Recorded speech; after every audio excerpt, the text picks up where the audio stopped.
Bentar lagi mau lebaran, ada aja gebrakan berita nih. Makin geleng-geleng, ya Allah.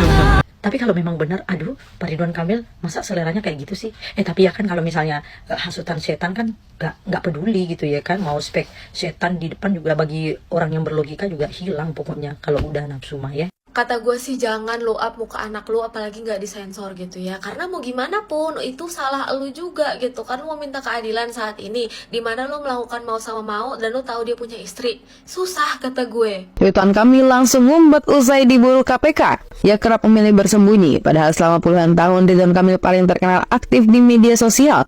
Ridwan Kamil yang terseret dengan kasus korupsi tidak pernah lagi meraih-raih netizennya di media sosial miliknya. Assalamualaikum warahmatullahi wabarakatuh. Kembali lagi di channel Prayoga Muhammad. Guys, ini mau lebaran. Ada berita baru yang rame banget sampai trending. Apakah ini pengalian isu atau bagaimana? Mana yang dituduh malah menghilang lagi. Gimana ini guys? Bentar lagi mau lebaran, ada aja gebrakan berita nih. Makin geleng-geleng, ya Allah. Ampun.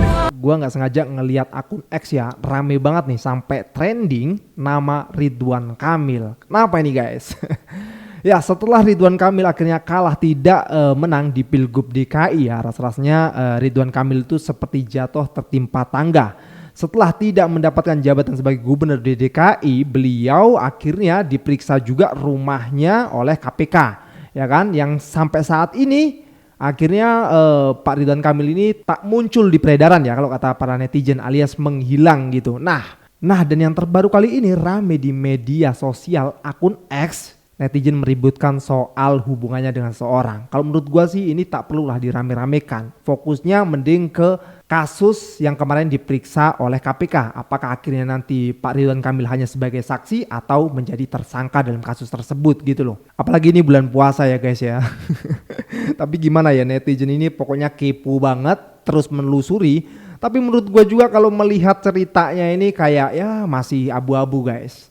Jadi nggak perlu juga untuk mengejudge ya, karena ini juga belum benar 100% gitu loh. Jadi di akun X itu ya, nama Ridwan Kamil itu ada 36.000 post, jadi sampai trending topik ya. Di sini ada yang nge-tweet gitu ya, "Njir bener nih Ridwan Kamil, padahal postingannya kayak orang agamis, nggak nyangka njir."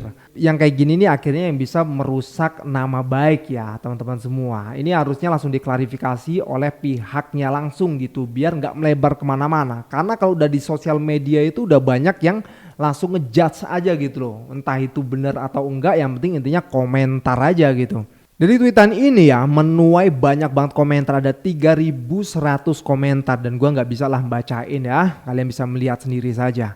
Nah ini ada wanita juga yang mencoba ikut berkomentar melalui video di TikTok. Dua kata lucu, ani-ani speak up. Baru kali ini ada ani-ani yang muncul ke publik dan bilang kalau misalnya dirinya itu speak up dengan dibalik kata nama ibu mencari keadilan. Jadi lagi ramai ada salah satu politikus tuh yang dibilang kalau misalnya ternyata dia punya anak nih di luar nikah sama ani-ani tersebut, dan ani-ani itu speak up karena katanya udah buat perjanjian kalau misalnya anaknya itu bakal dinafkahin, ternyata dia hilang-hilangan dan susah dihubungin. Karena kesel ya, akhirnya si ani-ani ini speak up lah, dan juga dia bilang butuh keadilan untuk anaknya. Dan ibu mana sih yang tidak berkorban untuk anaknya gitu ya. Jujur nih ya, di bagian ibu rela berkorban untuk anaknya gitu ya, itu gue sangat amat setuju. Cuman kalau misalnya ibunya ani-ani, gue permisi dulu gitu, karena ya lu tahu resiko menjadi ani-ani. Itu laki-laki yang politikus salah, oke, titik salah, selingkuh dari istri sahnya. Tapi di satu sisi yang lain, perbuatan lu juga tidak bisa dibenarkan karena lu tahu dia punya istri tapi lu masih mau jadi ani-aninya.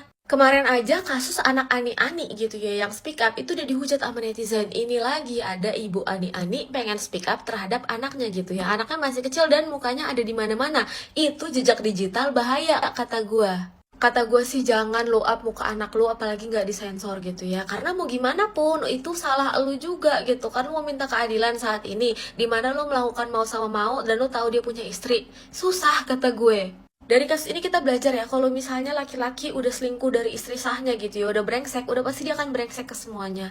Ya udah segitu aja dari gue, jangan pernah mau digibulin sama laki-laki brengsek. Peace, love, and gaul. Sumpah gue berbangun terus kaget banget ngelihat berita tentang Bapak Ridwan Kamil yang disepil oleh salah satu perempuan yang kelihatannya sekseng banget ya, katanya selingkuhannya dia. Tapi gue rada-rada masih ragu sih, karena yang di-spill ini buktinya masih belum cukup kuat menurut gue ya. Tapi di sini gue nggak mau membela Bapak Ridwan Kamil sih. Gue sih cuma mau pakai logika gue aja dari bukti-bukti yang dikeluarkan Mbak ini. Yang mana menurut gue nggak cukup banget, ya nggak cukup banget untuk meliding masyarakat untuk berpikir bahwa berita ini benar. Banyak juga yang bilang bahwa berita ini adalah pengalihan isu guys atas isu-isu yang sedang beredar saat ini. Salah satunya adalah isu RUU TNI gitu ya kan. Jadi biar isunya ini hilang mungkin jadi ditimpal dulu sama isu baru gitu kata masyarakat. Cuman kan itu asumsinya masyarakat. Nah, balik lagi ke masalah Pak Ridwan Kamil. Jadi banyak banget yang sekarang ini yang melo-melo banget di sosial media jadi speechless dong. Bilangnya, sekelas Bapak Ridwan Kamil aja selengkoh ya kan. Tapi belum tahu nih kebenarannya nih. Karena gue juga ngelihat buktinya itu kayak gimana ya, kayak mengklarifikasi bukan tentang soal kehamidungan gitu ya kan, bukan tentang apa, tapi mengklarifikasi tentang status yang katanya dia mahasiswa. Nah, kita juga nggak diperlihatkan secara utuh nih ininya chat-chatnya perempuan itu. Dan aku juga scroll Instagram mbaknya itu kayaknya sih wow, seksi banget ya, menggoda banget memang. Tapi kalau memang benar, aduh, Pak Ridwan Kamil masa seleranya kayak gitu sih? Tapi ya kan kalau misalnya hasutan setan kan nggak peduli gitu ya kan, mau spek setan di depan juga bagi orang yang berlogika juga hilang pokoknya kalau udah nafsu mah ya. Tapi menurut logika berpikir gue ya, kalau misalnya nih berita ini benar, seharusnya ada chat-chat lain yang mengarah ke sana dulu nih ya. Maupun itu dia chat dari dia sendiri, dari mbaknya sendiri yang mengatakan, Pak saya gini, saya Hamidun Pak saya gini. Harusnya ada yang mengarah ke situ, tetapi yang chat yang diperlihatkan ini tidak ada sama sekali yang mengarah ke situ. Mungkin yang diposting ini adalah masalah lainnya mungkin ya. Terus juga untuk bukti video call, ya tahu sendiri zaman sekarang kan, zaman AI, lo nggak terlalu pintar pakai AI aja bisa meng-create itu sebenarnya. Cuman kalau berita ini memang benar, saya sih mendukung mbaknya. Tapi pesan saya, Mbak, kamu harus berhati-hati karena yang kamu lawan ini orang gede loh. Tapi kalau saya pakai logika berpikir saya belum bisa percaya sih sama keterangan mbaknya ini. 1% pun saya belum bisa percaya. Cuman sayangnya banyak banget orang di luar sana ini ya, yang pakai sosial media yang menurutku belum bisa pintar membaca media itu seperti apa ya, belum bisa menganalisa situasi seperti apa. Jadi pastinya banyak banget yang keliding sampai merasa kesal mungkin ya, atau mengkondem salah satu pihak gitu ya kan, salah satu pihak ceweknya ataupun Pak Ridwan Kamilnya gitu. Menurut gue teman-teman, berita ini masih belum jelas apa-apanya. Jadi bisa aja asumsi masyarakat itu benar kalau berita ini adalah pengalihan isu, bisa aja juga ya kan. Cuman prediksi gue berita ini bakalan panjang sih, bakalan panjang. Kalau misalnya nanti juga berita ini bakalan panjang, bukan pengalihan isu, pasti akan diakhiri dengan tes DNA, pasti akan ada nanti drama tes DNA juga. Cuman kalau misalnya hal ini adalah settingan belakang untuk pengalihan isu, paling berhenti di tengah jalan nanti guys. Gimana menurut kamu? Nah bener ya, karena misalnya ini nggak beneran ya kan, udah kadung panjang jadi pembahasan publik, ini kan jadinya kayak gimana gitu ya, merusak nama baik seseorang juga gitu. Nah mending kita fokusnya jangan ke situ, itu udahlah urusan dia gitulah, itu urusan pribadinya ya kan. Ya memang salah tapi itu urusan pribadinya gitu. Nah yang disorot mending ke jabatan publiknya yang dulu gitu, yang dimana KPK justru menggeledah rumah Pak Ridwan Kamil gitu, dan sampai hari ini Pak Ridwan Kamil juga belum muncul di peredaran gitu ya. Oke, kita lanjut ke videonya. Ridwan Kamil langsung ngumpet usai diburu KPK. Ridwan Kamil, bekas Gubernur Jawa Barat yang gagal menggantikan Anies di DKI, langsung menghilang. Ia kerap memilih bersembunyi, padahal selama puluhan tahun Ridwan Kamil paling terkenal aktif di media sosial. Ridwan Kamil yang terseret dengan kasus korupsi tidak pernah lagi merayu-rayu netizennya di media sosial miliknya. Terbaru, Komisi Pemberantasan Korupsi akan memanggil mantan Gubernur Jawa Barat Ridwan Kamil terkait kasus korupsi pengadaan iklan. Pemanggilan Ridwan Kamil diperlukan untuk melakukan klarifikasi terkait barang bukti yang disita usai KPK melakukan penggeledahan rumahnya. KPK juga sudah dapat memetakan siapa saja pihak-pihak yang menikmati terkait dengan dana non-budgeter tersebut. Berikut daftar barang bukti yang disita KPK terkait kasus korupsi yang menyeret nama Ridwan Kamil. 1. Dokumen komen. 2. Uang dalam bentuk deposito kurang lebih 70 miliar rupiah. 3. Kendaraan roda 2. 4. Roda 4. Aset tanah, rumah, dan bangunan.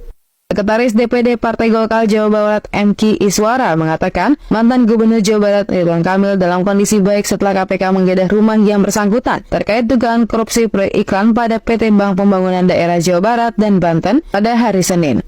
Iswara saat ditemui di sela-sela safari Ramadan Partai Golkar di Ciamis, Jawa Barat pada hari Sabtu menjelaskan bahwa kabar tersebut disampaikan langsung oleh Ridwan Kamil melalui sambungan telepon. Ridwan Kamil tambah Iswara juga menyatakan siap untuk kooperatif dengan penyidik KPK. Ridwan Kamil mengaku akan memenuhi apapun yang nantinya diminta oleh penyidik Komisi Anti Rusah. Menurut Budi, KPK akan segera memanggil RK untuk dimintai keterangan terkait perkara tersebut. Ya, seharusnya Pak RK segera muncul dan memberikan klarifikasi ya, biar jelas gitu loh. Apalagi ini juga diperiksa oleh KPK gitu, biar rakyat tuh tahu gitu yang sebenarnya gimana. Apakah Pak Ridwan tersandung korupsi atau tidak, biar jelas gitu loh. Tidak jadi santapan publik yang akhirnya kemana-mana ujungnya. Banyak yang masuk penjara kalau Anies jadi presiden, koruptor dimiskinkan. Oh, itu makanya. Ketar-ketir lah orang tuh kalau Anies jadi presiden. Para koruptor-koruptor itu, ya kan? Itu yang penyedia judi online di Indonesia ini marah kali judi online. Ketar-ketir kalian. Narkoba. Kalau Anies jadi presiden, bersih semuanya ini. Enggak pun bersih, minim sekali masih. Ibaratnya gitu. Minim. Karena memang kalau sesuatu yang sudah mendarah daging itu, membersihkannya itu sulit. Tapi menguranginya sebesar-besar mungkin bisa. Pengurangan besar-besaran. Semuanya bisa. Kalau Anies jadi presiden, aduh, banyak yang gugup. Kan? Banyak lah yang gugup. Tapi mereka nggak sadar kalau yang bikin RUU TNI itu semua fraksi di DPR. 01, 02. Ntar dulu. Kok lama-lama gue gemes nih ya. Sama politisi yang cilik ini ya. Ngiring opininya bisa banget. AI aja tahu pengesahan itu dari fraksi yang ada di DPR, tahu. Nggak usah pakai dari 01 ada, 03 ada. Nggak usah pakai ngomong gitu. 01 ada PKS yang juga ikut mengesahkan RUU TNI. Nggak usah gitu. Masalahnya ada di Kimples. Pak Prabowo membentuk koalisi gendut yang bernama Kimples. Itu masalahnya. Dan semua yang menyetujui yaitu Kimples. Kan dari awal dikasih tahu adanya koalisi gemuk ini berbahaya, bisa meloloskan undang-undang karena semua satu koalisi tanpa oposisi. Tapi dibilangnya apa? Untuk Indonesia maju tidak perlu ada oposisi. Ya kan? Dipelintir-pelintir. Ente politisi baru, masih muda, jangan ikut-ikut yang tua, memanfaatkan kebodohan masyarakat Indonesia. Kalau politisi muda kayak ente aja ngikut-ngikut memanfaatkan kebodohan bangsa Indonesia, terus kapan majunya ini negara? Harusnya dikasih tahu yang bener. Ini di DPR ada namanya koalisi Kimples yang dibentuk Pak Prabowo, dan mayoritas yang mendukung RUU ini adalah koalisi Kim yang dibentuk Pak Prabowo. Adanya RUU TNI ini karena inisiatif dari pemerintah yang disahkan oleh legislatif DPR. DPR-nya siapa fraksinya? Fraksi Kimples. Gitu, yang jelas, yang tegas. Kalau niatnya jadi politisi, mau jadi yang kayak yang tua-tua, yang agak becus, ya mending gak usah jadi politisi. Rusak yang ada. Lagian nih Bung ya, nggak usah paling merasa disalahin. Nggak ada yang nyalahin lu, nggak ada yang nyalahin pemilih 02. Ya minimal lu kan pada yang milih nih, yang katanya 58% gitu. Jangan batu. Kalau salah ya ikut, ayo bersuara. Jangan malah membela, menggiring opini. Itu yang salah. Pilihan lu nggak salah, cuman FOMO-nya yang salah. Tahu pilihan lu membuat kebijakan salah, bukannya dikritisi, malah nyalahin orang yang mengkritisi. Sakit jiwa emang ya. Salam logika. Gua bilang juga apa? Lain di pidato, lain kenyataan.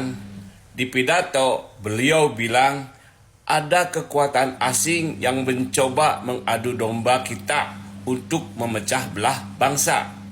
Terus dengan gagahnya pula dia bilang, kita jangan mau diatur-atur oleh orang asing. Bagian menyusun, pengurus Danantara, semuanya orang asing. Bahkan mengangkat Dewan Penasihat yaitu Thaksin Shinawatra dari Thailand. Tahu nggak kalau Thaksin Shinawatra ini pernah dikudeta karena korupsi dan kabur ke luar negeri selama 15 tahun. Indonesia, seneng banget ngangkat orang yang sudah pernah kabur ke luar negeri karena sama ya